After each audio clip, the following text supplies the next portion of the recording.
ഇന്ന് നമ്മൾ ചെയ്യുന്നത് കൊഴുവ കൊണ്ടുള്ള ഒരു പീരയാണ്. വളരെ സ്വാദിഷ്ടമായ ഒരു കൊഴുവ പീരയാണിത്. ഇതിനാവശ്യമായ സാധനങ്ങൾ 1/2 കിലോ അളവിൽ കൊഴുവ വൃത്തിയാക്കി വെച്ചിട്ടുണ്ട്.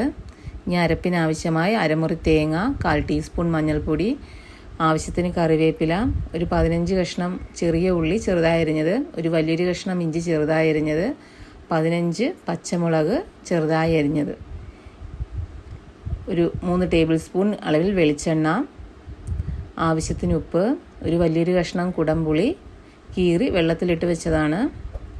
ഇനി ഒരു ചട്ടിയിലേക്ക് നമുക്ക് ഈ അരപ്പെല്ലാം കൂടെ ഒരുമിച്ചിട്ട് കൊടുക്കാം. അതിനുശേഷം കുടംപുളിയും വെള്ളവും കൂടെ ഒഴിക്കാം.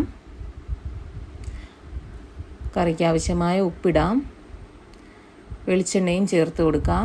ഇതെല്ലാം കൂടെ കൈകൊണ്ട് നല്ലതുപോലെ ഞെരടി എടുക്കാം.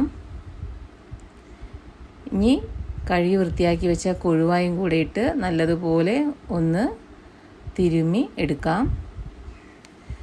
ഇനി നമുക്കിത് അടുപ്പിൽ വെച്ച് മൂടി വെച്ച് നമുക്കിതൊന്ന് ഒരു തിള വരുന്നത് വരെ ഒന്ന് മൂടി വേവിക്കാം.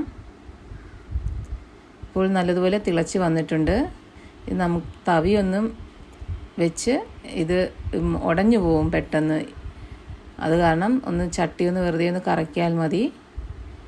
വളരെ സ്വാദിഷ്ടമായ നമ്മുടെ കൊഴുവ പീര ഇവിടെ റെഡിയായിട്ടുണ്ട്. നല്ലൊരു ടേസ്റ്റുള്ള ഒരു കൊഴുവ പീരയാണിത്. വീഡിയോ ഇഷ്ടപ്പെട്ടാൽ നിങ്ങളെല്ലാവരും ഷെയർ ചെയ്യുക, ലൈക്ക് ചെയ്യുക, സബ്സ്ക്രൈബ് ചെയ്യുക. Thank you.